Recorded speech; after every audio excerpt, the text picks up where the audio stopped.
भगवान श्री कृष्ण जी अपनी माता देवकी और पिता वासुदेव को कंस के चंगुल से छुड़ाने के लिए गए थे, तो उनकी उम्र जानते हो कितनी थी? 14 साल की। तो उनकी माता देवकी ने उनसे पूछा कि बेटा तुम तो भगवान हो, तो तुम जल्दी भी तो आ सकते थे हमें छुड़ाने के लिए। तो श्री कृष्ण जी ने हंसकर कहा कि माता मैं जल्दी कैसे आ जाता, क्योंकि आपने भी तो मुझे 14 साल का वनवास दिया था ना।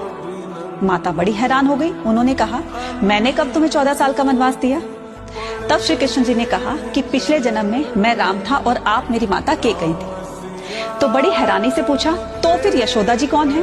तो उन्होंने कहा माता यशोदा पिछले जन्म में मेरी माता कौशल्या थी, क्योंकि उन्होंने 14 साल तक अपने पुत्र का वियोग सहा था, इसलिए इस बार मैं 14 साल तक उनके साथ रहा और आपसे अलग रहा।